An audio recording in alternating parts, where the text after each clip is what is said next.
food, so they went. Oh well, now they couldn't find any food, but they went up to wherever he was. Wait, how did Joseph get out of prison though? Oh, because he was able to interpret a dream or something like that, right? And then the king found out about him through one of his servants. But it took a really long time for the servant to speak up. Oh, And- that's right. There was a Oh, guy in this guy. prison. The guy that Yeah. Which is so messed up, right? Yeah. How can you forget about him? Right. Oh, you just do. Yeah. What? Wait, we We were talking about Joseph. Joseph. He was To interpreting me, Joseph is the dream. All right, let's come back together. Sorry, I know some of you guys are still going. All right, so this series is about, pretty simple, how to study the Bible. Okay? So there's two reasons for it. The first thing is you guys need to learn to read the Bible, because if you really want to understand God and experience Him personally, like this is the best way to study the Bible for yourself. Okay? And second thing is to realize that other people could get it wrong. Like I could, even me, like I could get it wrong. Even though I studied and all that stuff, I could be wrong about stuff. Right? So it's very, very important that you guys understand how to read the Bible for yourself. Okay? So we went over the letters and the epistles in the New Testament. Now we're going to go to the Old Testament, and we're going to go over what we call our narratives. Okay? Narratives are stories. Okay, so what are some of the examples of narratives in the Old Testament? Some of the books. Give me an example of some Bible books in the Old Testament that are narratives. Job. Job is actually not narrative.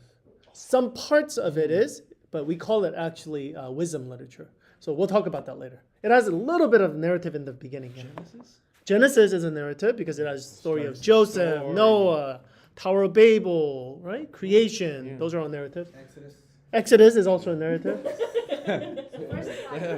First 5 books. First 5 books are not all narratives, though. Right? Because we have some laws in there, like Leviticus. Some parts of Numbers is narrative, but some parts is like laws and things like that. Okay. Leviticus Any is other? laws, I believe. Samuel. Esther is a narrative. Any other narratives that you guys can think of? Samuel. Samuel, First Samuel, Second Samuel, First. Jonah. Jonah is a narrative kind. Yeah, I guess so. It's kind of iffy. Yeah. Okay. So that's a narrative as well. Okay. Very good. So we're talking about how to read Old Testament narratives, because all of these are different genres, and so therefore we have to look at things differently. Right? Just like in English class you guys all took. Do you read poetry and story same way? History at the same? No, you don't, right?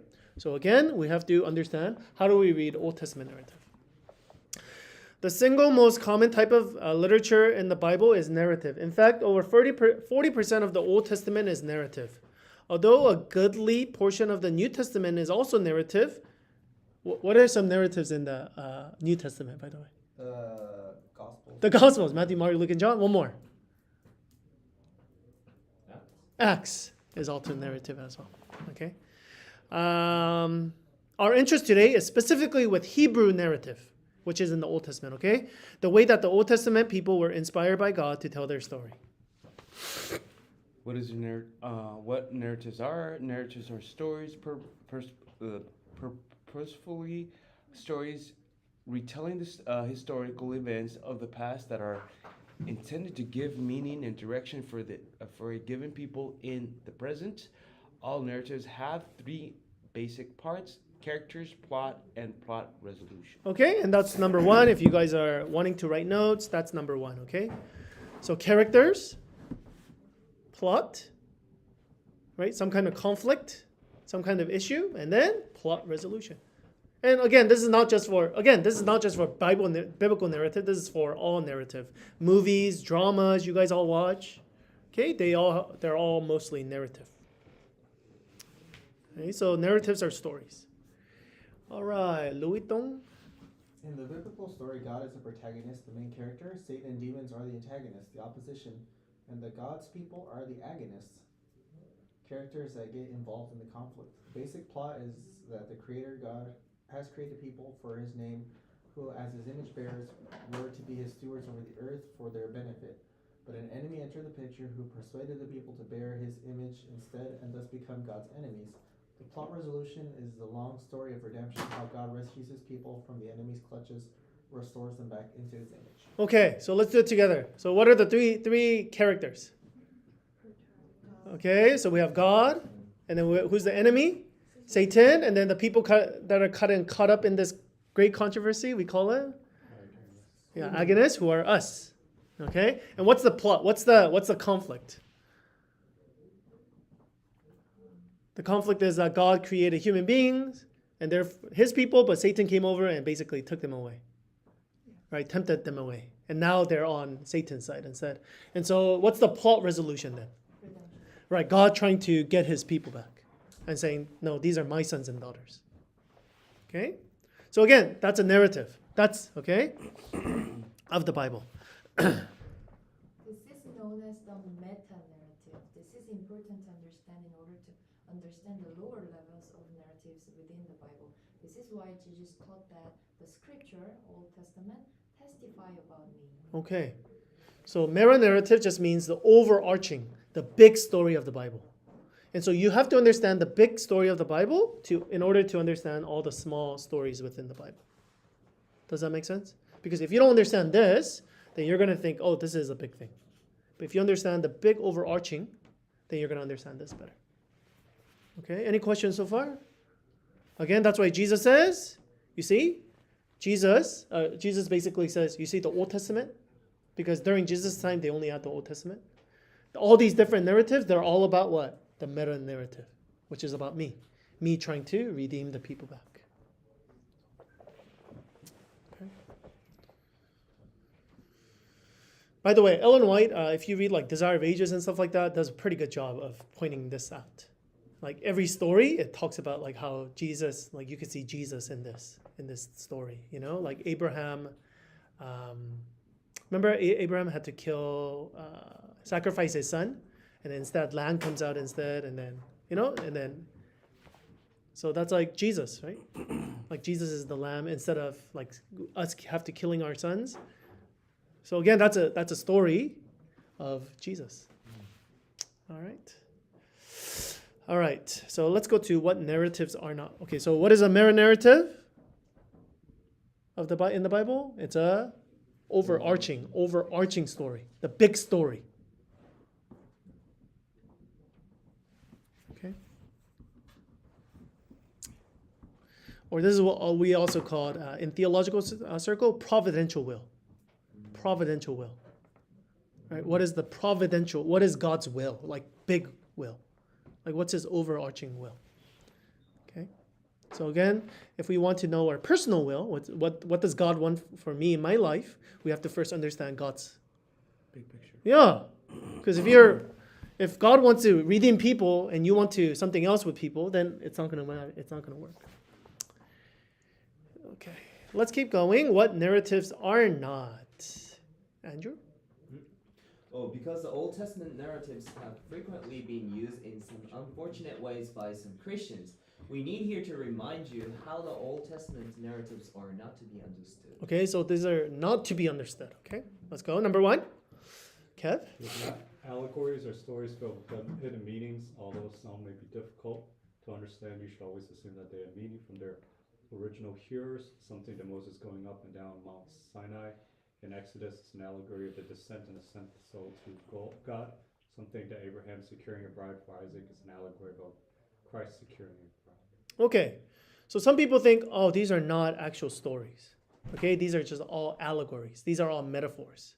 For example, you know how, Abel's fable? Abel's fable? Is it Aesop's fables, right?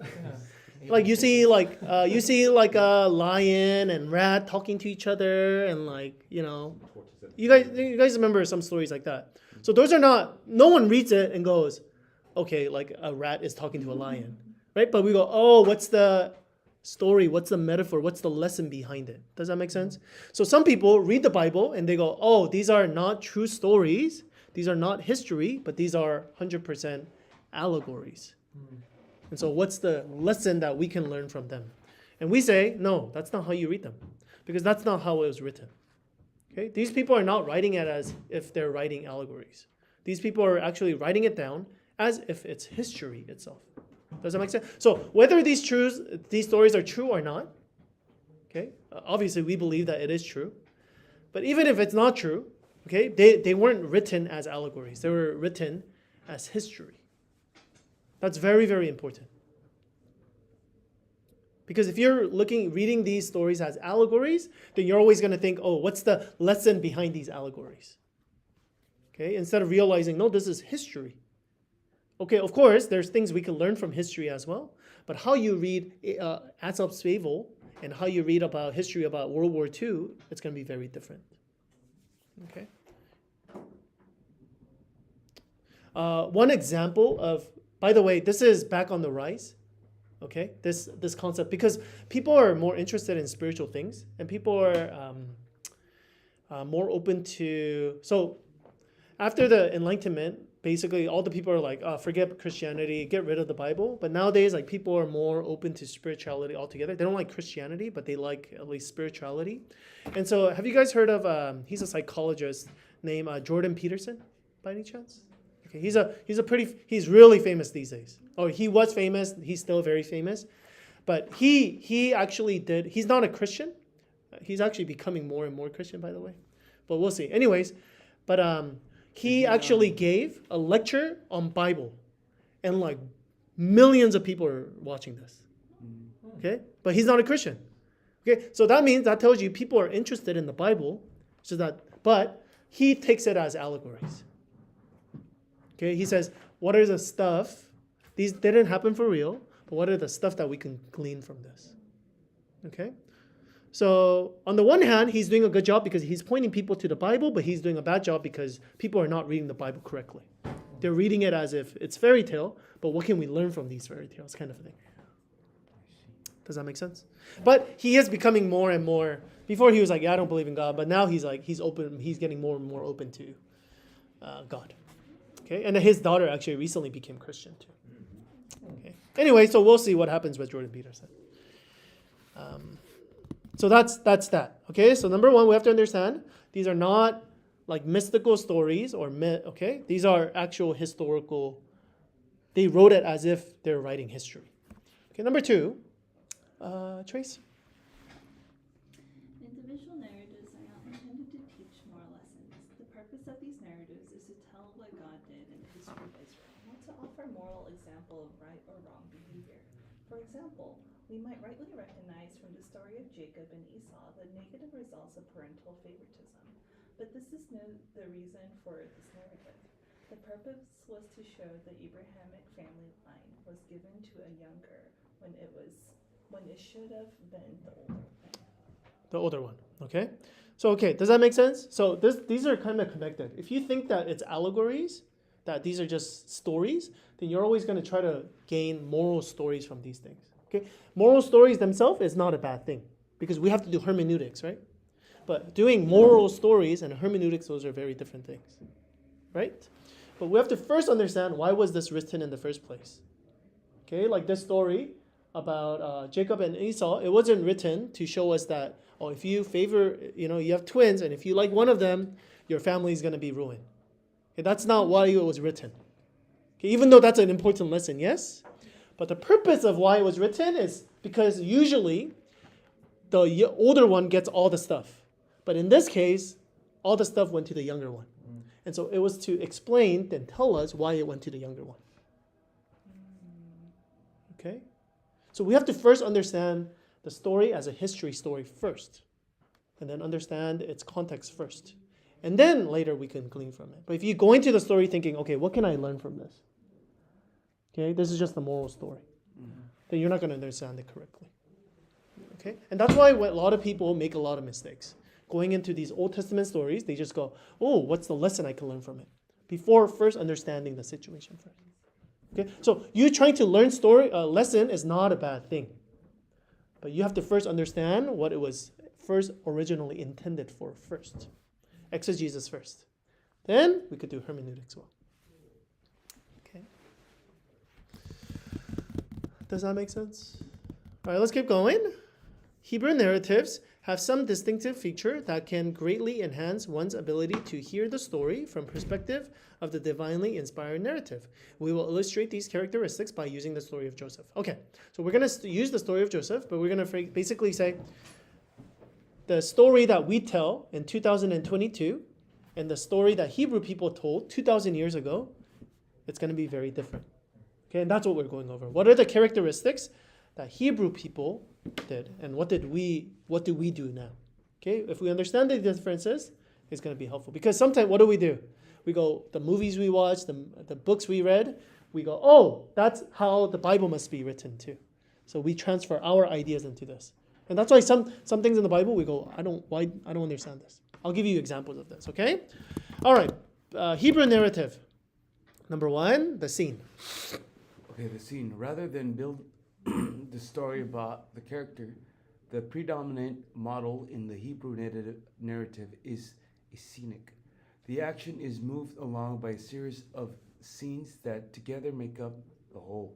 For example, in the opening scene, Joseph sequels on his brothers, after which you are informed of the basic reason for his brothers hate him, which sets up a scene where the brothers decide to sell him away, and Joseph ends up in Egypt as the servant.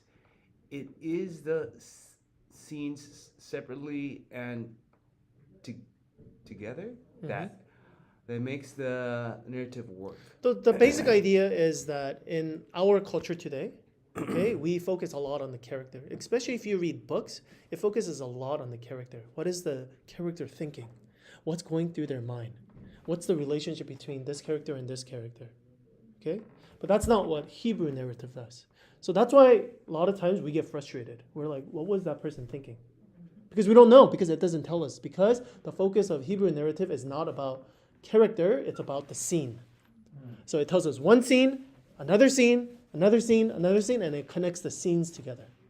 So what you have to do as you're reading these narratives is to see what's this one scene and where does it connect with another scene.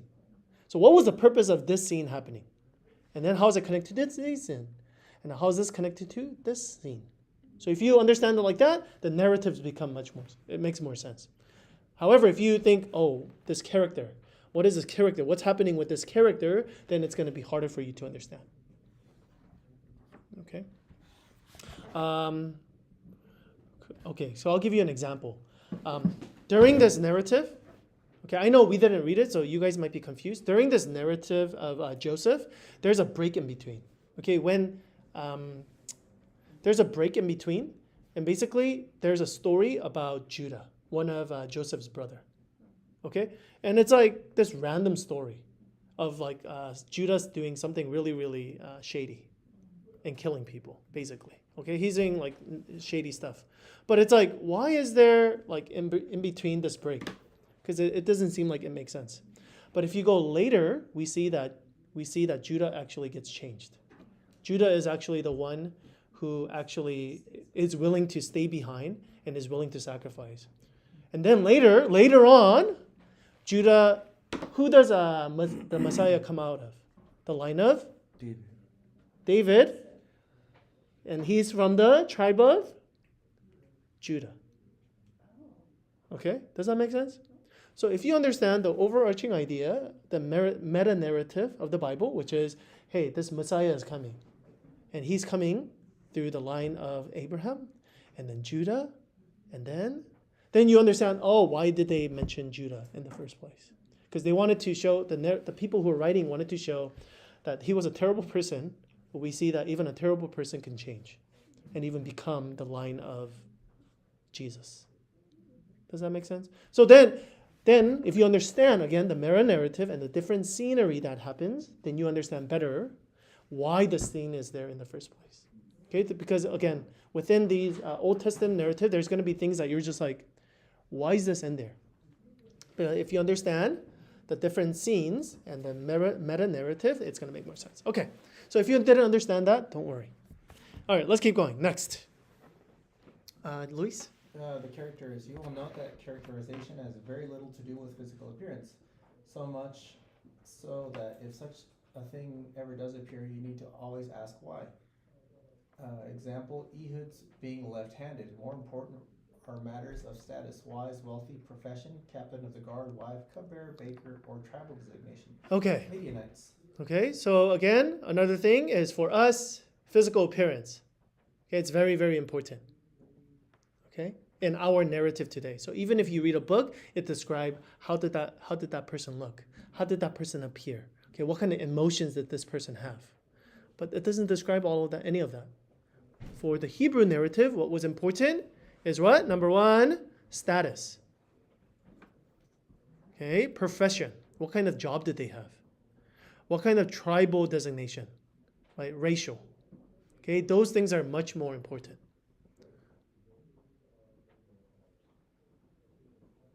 Okay, so again, then you need to look for these things instead of trying to figure out what they look like or trying to figure out why are they not mentioning about their looks or their emotions, their physical appearance. Okay, it's because again, that was not their focus.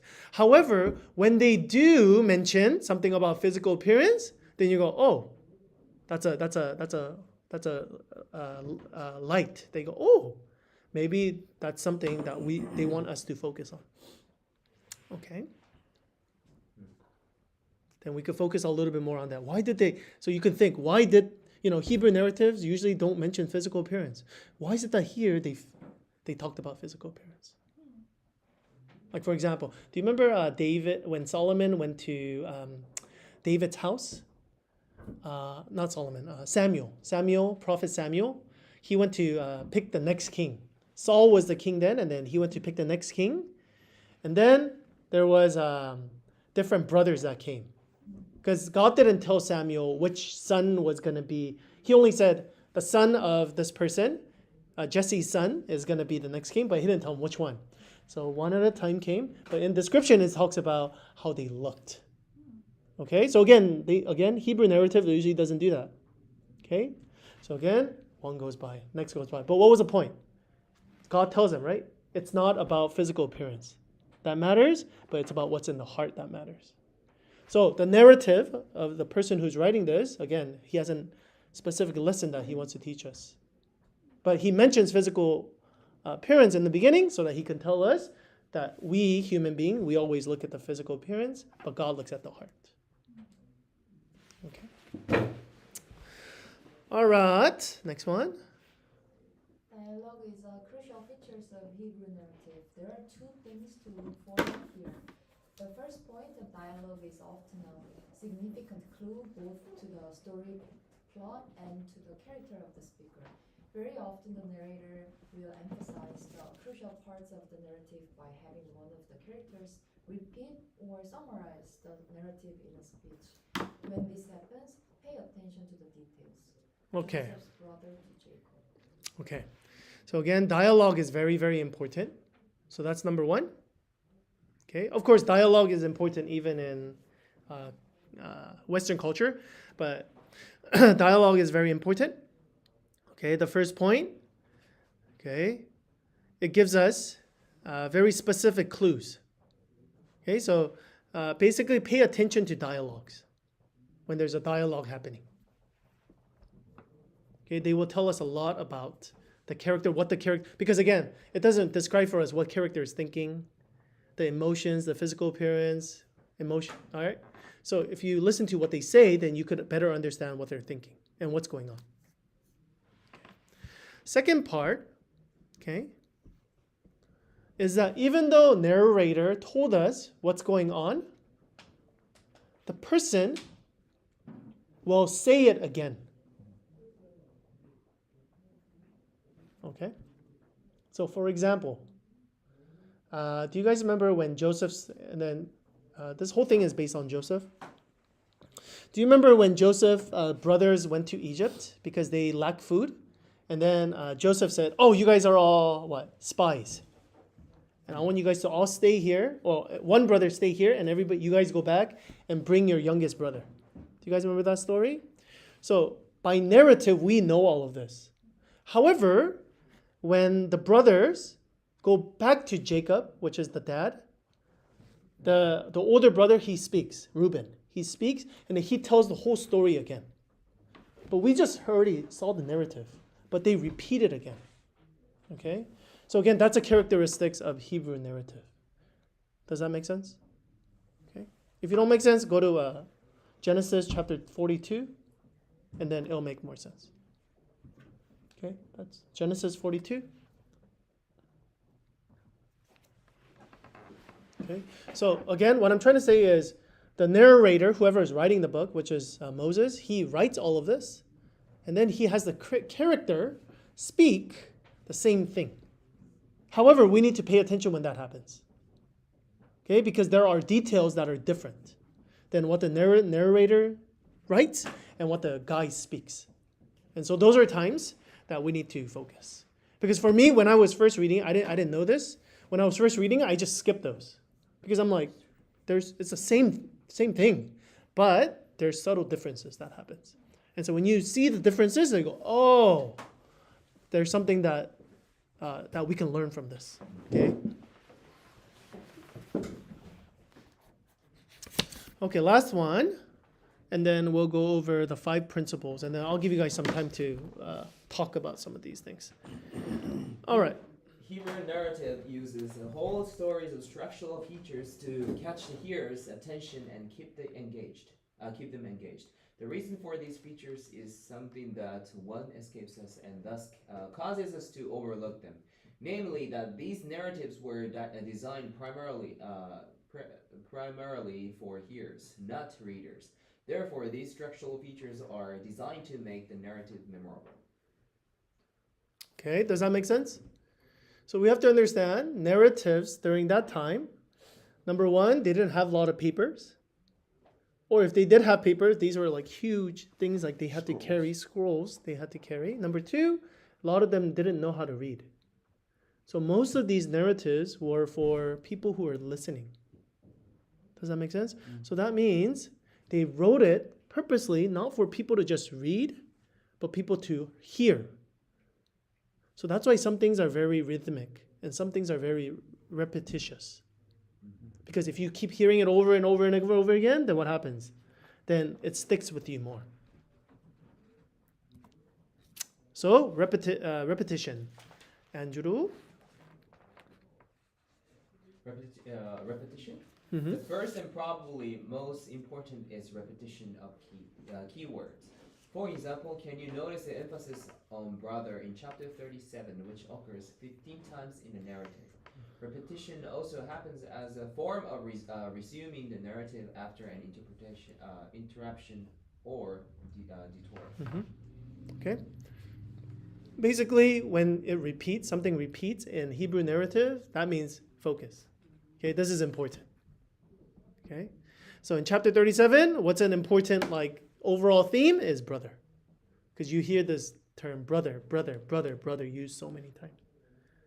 Okay, so again, that's very, very important.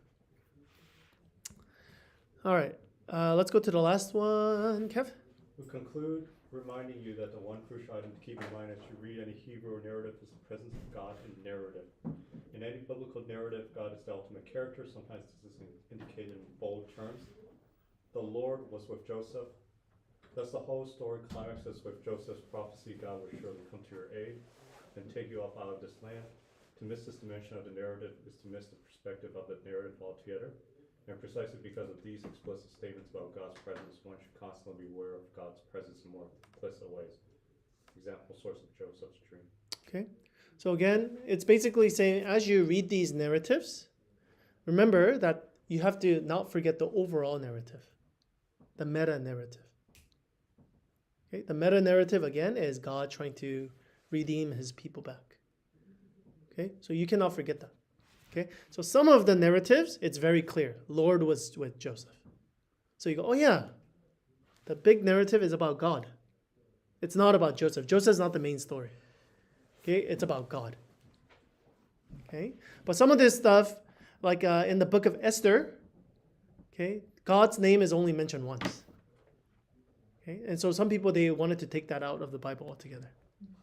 Okay, things like that. Okay, so some parts of the narrative you see God very clearly, but some parts you don't see God. it seems like he's kind of in the background. But again, just because he's in the background, that doesn't mean that he's not important. He's still the big arching. That's what it's basically saying.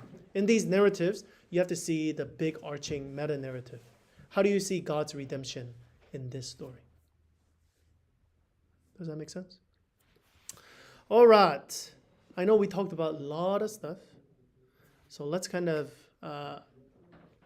come back together and go to your groups and kind of just share what was interesting, what was new for you. Really quick. Go for it. And I'm going to give you a lab afterwards. Very interesting. Yeah, very interesting for sure. I haven't been really. Not much. All this kind of new information. Yeah, I feel like I'm in school. Focused more I think on it's Yeah. very different. Different Just like yeah, subject. what was this narrative ending we're talking about? Or I think the narrative characteristics are completely new to me. The scene. Yeah, the definitely. character Those really are- wants to paint more what's going on. Smart enough for me. Sometimes So you yeah. just kind of stuff like something Yeah, you're just like, read oh, those. how did he get Yes, I here? can try to Yeah. pay attention to the characters, background, like historical background and stuff. But then many times like Mention his status, reading, job, tribals, rather than like not much on looks for emotions. imagining about what was Was the dialogues and then So just it's like like if we actually repetition focus thing. on just reading the way we read. The repetition, I guess. It's not crime, Not that's even crime Maybe punishment. we may like, also. if you see the word there and then But, like, you he murdered repeat, someone. there's like a So the mess. importance of Why actually is he understand the off? background. I mean, they did all this So work. people The author usually put actually it in focus there. on I'm the like, there's context. misses that they want And to. people actually take only partial, partial like a biblical Bible verses or something, and then I don't think I've they, read you that. know, based on that, make a judgment or Still something. stuck in But then that. instead of doing that, It's it's like important at to the very focus on beginning. like, No, that's, what was uh, there, like, you know, they before read it, the read that in high character, school. and then Yeah, why so this we was read it, actually it's more or less taking place. So if we actually sharing started the focusing on characters' those very emotions, not different. only Like, like depression. that moment, but Well, also like Dostoevsky, I mean, all the Russians, they were like Here's So very, the then, reasons that would be because kind of of like sharing the more reasons. Exactly. but that's kind of interesting That would where be more they didn't interesting for focus us on actually physical studying appearance. Bibles. Yeah, so I feel like To understand the bigger idea. Tell you You're six right. feet like tall. very It's like different an to like overarching reading the like, Bible you then. know, It essay. is. And then It's a how different way everything's of His like scar on his looking at left reading, cheek. essentially. Yeah, so Yeah. it's nice. It's really Scenery I never based, really dived into like based, breaking. dialogue I based. took some classes. But I never really pay attention. Okay, let's come back together. Any questions, clarifications I can make before we go into our lab? So we're gonna actually do it together. But any clarification questions? Okay, let's all go to Genesis 11 together. Genesis 11. We're just gonna go over a very short narrative. Okay, short narrative. Okay, we're gonna go Genesis 11 from verse 1 through verse 9. And this is a story of the Tower of Babel. Okay, I purposely chose a small, shorter narrative. Genesis 11. Genesis 11, verse 1 through verse 9. Okay, before you guys start reading, so don't read yet, okay? The first thing we're going to do is, as you guys are reading it, think about the scenes, okay? Not character development, things like that. Think about the different scenes that are happening within this story, okay? So you could use back of the paper if you want, do whatever you want, okay? So you could write like verse 1 and to verse 2, that's one scene. Verse 3 to 4 is one scene. So I want you to write, so read it together, and then I want you to write down the different scenes that are happening. Okay, go for it. So think about the scenes that are happening, and then write down the different scenes.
And then one easy thing to separate the scene is using a lot of like then, therefore, and, right? Those are all like, that tells you there's a next scene, right? Those are all good key terms too. What is that called in English? I think there's like a, Preposition. is it? No, not preposition. Transition. Those are two with, do you guys know what the English? Conjunction, Conjunction? Is it conjunction? or is it transition? No, it's transition. It is transition. Is it transition? Yeah. Then, therefore, Yeah, so think But also conjunction. so those are all also. good words. Yeah. Yeah. Uh-huh. The results. of- Yeah. Those are all good clues to tell you that the scene changed, right?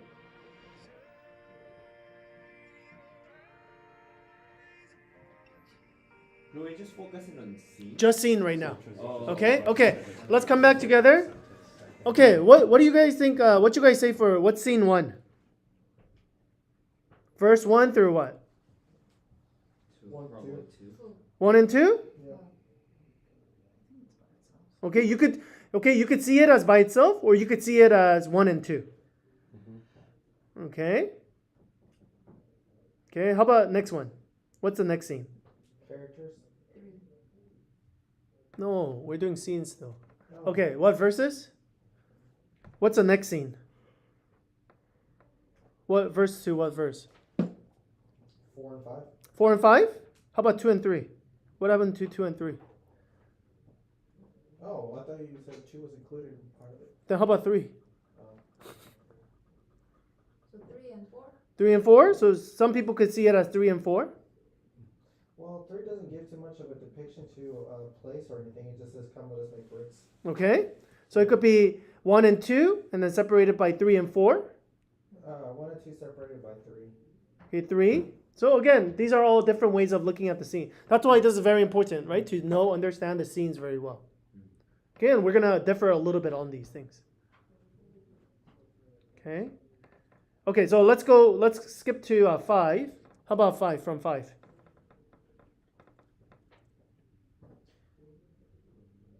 Yeah. 5 through what? Not yeah. What 5 through what? Probably 7. Okay, so some people might say 6. Some people might. I saw it as 7.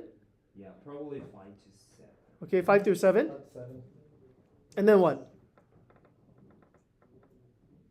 Then 8 to 8 and 9. Yeah. 8 and 9 together? 8 and 9. Okay, some people might 8 and 9. Some people might say 8 is separate, 9 is separate. Okay, so again, that we see even within this short story, we don't see a character development happening. We see scenes happening. One scene, and the next scene, and the next scene, and the next scene, next scene. Again, it's very important to understand that. Then you have a better structure of why these. Okay, what's the relationship between verse 1 and verse 2?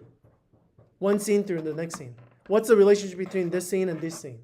Why was this scene included? So you could think about that as scenes and go, oh, that's why this scene is here. So that it could transition to the next scene and next scene. Does that make sense? So that's very important to understand. All right, next one. I want you guys to think about characteristics. Okay? Again, not physical, but what do we get anything about status, profession, tribal designation? Go for it.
Okay, let's come back together. All right, what are some of the characteristics of status, profession, tribal designation? What are some things that we get?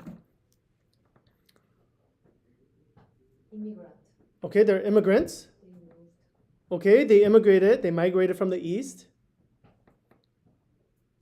To the land of Shinar. Okay, to the land of Shinar. So again, does this sound like fairy tale? No, these are very historical details of specifics. Does that make sense? So these are not to be read as allegories. These are very important details. Okay, what else do we know about them?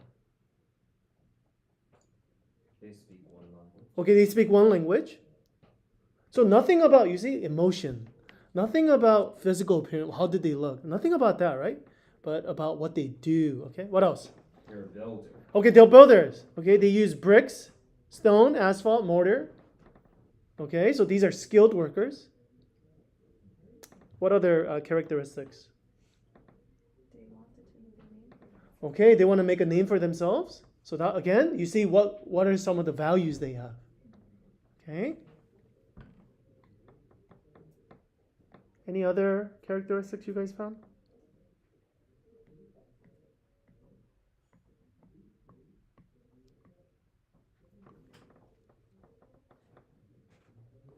That city became what? Babylon. Okay, so again, that's going to be an important detail later on, not right now, right? All right. Hi, Anna. Hi, hi. All right, let's go to any questions about that?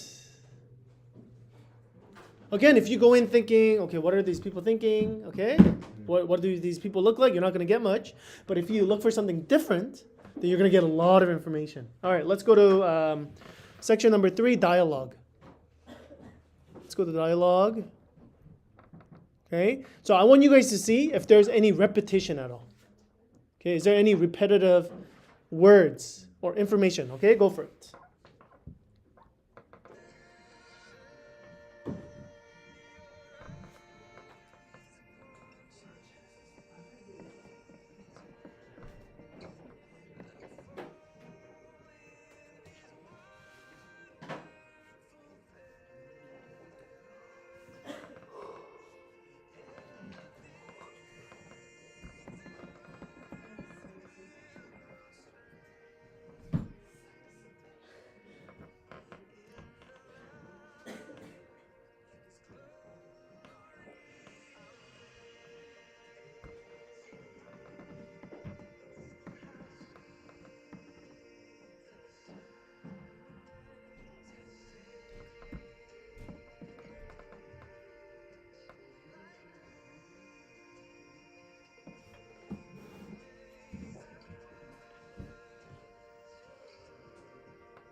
Okay, let's come back together. Okay, were there any words that you guys have seen over and over again? Language. Language. Okay, you guys catch that? Okay, what else? They. They. Okay, it's like togetherness, us, they.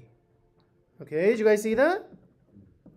Okay, so again, what do you think is the focus then of this story then? It's about something about language and them. Okay, so that's very, very important. Okay, so I want you guys to just see the narrative of this. Okay, right after this, there's a story about Abraham.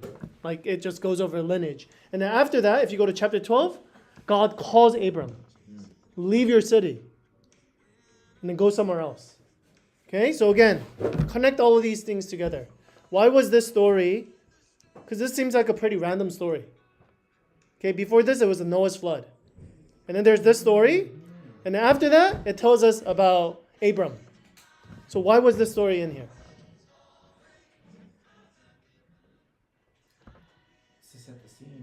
So what scene? For Abraham's story. Okay, so how does this story help us to transition from Noah to Abraham, and how does this set the scene for Abraham? Because it gives you like what's going on, so that way it's not just a random. So this is like forming the story, part of the scene. Okay, so what is it forming? It tells the story again. Location, place, things that happened, why it happened. Okay, and then why is that important to understand Abraham's story? Because what does God do with Abraham? He says, "I will create a new nation with you." But if you don't have the story, because from Genesis chapter 1 to Noah, there's only one nation. There's only one group of people. Does that make sense? But all of a sudden, God says to Abraham, "I'm going to make a nation out of you, and I want you to go to different type of people." But if you don't have Noah's story in the middle and the language, and they used to be just us, but why God separated them to be more individual, then you're not going to understand all of these things. Okay, so again, it goes back to, so going back now to the overarching narrative, why is this story important to the overarching narrative? Because it seems like God had to separate human beings. If God didn't separate human beings, then they would have gathered together to build Satan's kingdom even more. Does that make sense? But God's whole story purpose is what? To redeem them. So yes, unity is very important, but God had to separate them by language so that they don't unite and do crazy things and try to take over the world and things like that. Okay, so instead God had to separate them so that he can actually bring them even more closer to him. Does that make sense? So again, if you understand the meta-narrative and all of these different analysis, then you have a better idea of the Tower of Babel. Does that make sense? All right. But if you read this as an allegory, you just go in and read this as an allegory, then you go, oh, hey, this is why we all need to have same language. Then we could create something like Babel and become something great. And there might be other forces out there that might try to destroy us by separating us, but we have to stay together. And if we stay together, same language, same vision, then we could be great together. So that's what you're going to get out of it. Does that make sense? But those are totally two different reasons of how you read it. You're going to take different things out of it. Does that make sense? Okay, so that's why it's very important to understand Hebrew narrative and everything else together. Okay, let's go over. We don't have a lot of time, sorry. But that was good practice, yeah? Okay, let's go over these principles together really quick. Okay, so number one, it does not teach doctrine. Okay, these narratives, again, they're not telling us these stories to teach us something. They're telling us these stories to tell us what happened. Again, these are not moral narratives. These are not allegories. These are historical stories. So their main purpose is to not teach us, but tell us what happened in history. Can we learn something from history? Absolutely.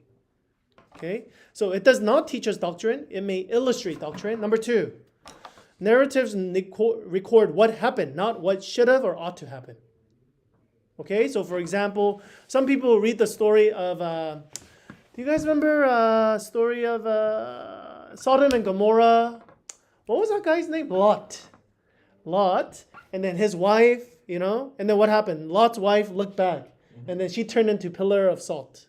And then Lot, he had 2 daughters, and then the daughters are like, oh, we don't have kids, so let's make our father get drunk, and then let's have sex with him, and then let's have his baby. Okay, do you know that's in the Bible? No. Okay, so people read that and go, oh, you see, that means the Bible says having sex between dad and daughter is okay. Okay, so some people say things like that. Okay, or another story in the book of Judges, I forgot which judge it was. He basically said, they won a war because of God. And so he got so happy, he said, whoever I see first coming out, I'm going to sacrifice him. Okay, so his daughter comes out. So he sacrifices his daughter. Okay, so some people look at that and they go, oh, the Bible is terrible. How could God allow something like that? But again, just because it's written in the Bible, that doesn't mean that it's good or that God is okay with it. It's opposite. God's actually showing us through those stories how horrible human beings are getting. That's the whole point of God telling us that story.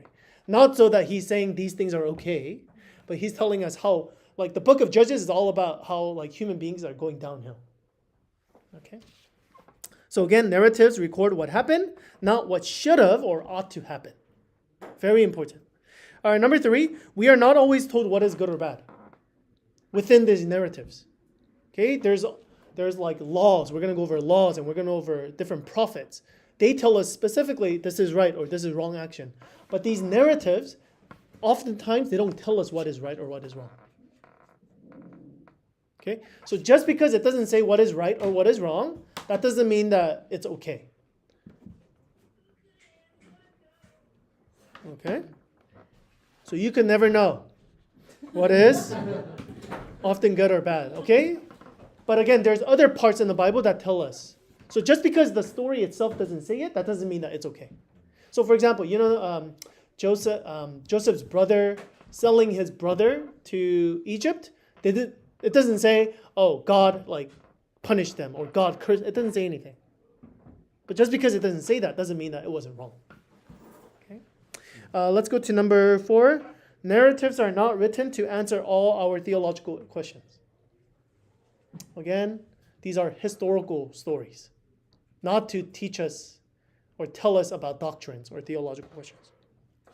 And last one, very important, God is the hero of all biblical narrative. Again, the meta narrative. You have to understand the meta narrative. Okay, if you go in thinking, I have a problem, how can I become the hero of my story? Then the Bible is not going to make sense.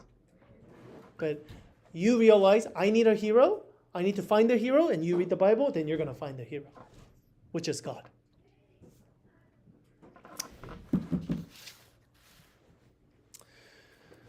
Okay, any clarification questions?